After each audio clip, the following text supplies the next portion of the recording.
Veg బిర్యానీలోకైనా non veg బిర్యానీలోకైనా ఈజీగా 5 మినిట్స్లో చేసుకునే షేర్వా అండి ఇది. ఈ షేర్వా కోసం నేను ఎండు కొబ్బరి తీసుకున్నాను.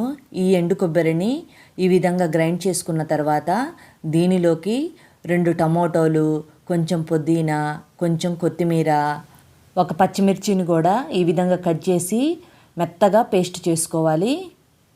ఇప్పుడు స్టవ్ వెలిగించుకొని ఒక గిన్నె పెట్టుకొని గిన్నెలో 2 స్పూన్లు ఆయిల్ తీసుకున్నాను. ఈ ఆయిల్ వేడైన తర్వాత 2 లవంగాలు, కొంచెం చెక్క, ఒక స్టార్ ఫ్లవరు, 1 పెద్ద యాలుక్కాయ, 2 చిన్న యాలుక్కాయలు, 2 బిర్యానీ ఆకులు, 1 స్పూను జీలకర్ర, ఇవి కొంచెం ఫ్రై అయిన తర్వాత 1/2 స్పూను అల్లం చిన్నులపాయ పేస్ట్ని తీసుకున్నాను. ఇవి పచ్చివాసన పోయే వరకు ఫ్రై చేసుకోవాలి. ఇప్పుడు ముందుగా గ్రైండ్ చేసి పెట్టుకున్న పేస్ట్ని యాడ్ చేయాలి. స్టవ్ ఫ్లేము లో టు మీడియంలో అడ్జస్ట్ చేసుకొని పెట్టుకోవాలి. మధ్య మధ్యలో కలుపుతూ ఈ విధంగా ఆయిల్ పైకి వచ్చే విధంగా ఫ్రై చేసుకున్న తర్వాత కొంచెం పసుపు, 1.5 స్పూన్ కారము, 1 స్పూను ధనియా పౌడరు, 1/2 స్పూను సాల్ట్, ఇది కొంచెం ఫ్రై అయిన తర్వాత 1/2 స్పూన్ జీలకర్ర పౌడర్ కూడా యాడ్ చేశాను. ఇవన్నీ కలిసేటట్టుగా కలుపుకొని మధ్య మధ్యలో కలుపుతూ ఫ్రై చేసుకోవాలి. ఇలా ఫ్రై అయిన తర్వాత ఇప్పుడు చూడండి కొంచెం కొంచెం ఆయిల్ రిలీజ్ అవుతుంది కదా, ఈ టైంలో వాటర్ని యాడ్ చేయాలి.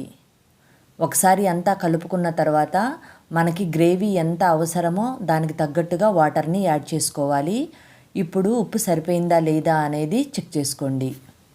ఇప్పుడు ఈ షేర్వాలో ఆయిల్ అంతా పైకి కనపడుతుంది కదా, ఈ టైంలో కొంచెం కసూరి మేతిని యాడ్ చేస్తున్నాను. లేకపోతే కొంచెం కొత్తిమీరనైనా యాడ్ చేసుకోండి. నేను గ్రేవీ తాలింపులో గరం మసాలా ఇంగ్రీడియంట్స్ వేశాను కదా, అందుకనే ఈ గ్రేవీలో గరం మసాలా వేయలేదు. మీకు కావాలంటే వేసుకోండి. 2 మినిట్స్ తర్వాత స్టవ్ ఆపేసుకున్నాను. ఇలా సింపుల్ అండ్ టేస్టీగా షేర్వాని చేశాను.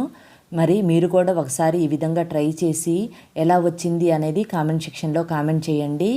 మరి ఈ రెసిపీ మీకు నచ్చినట్లయితే తప్పకుండా నా ఛానల్ని లైక్ చేయండి, షేర్ చేయండి, సబ్స్క్రైబ్ చేసుకోండి.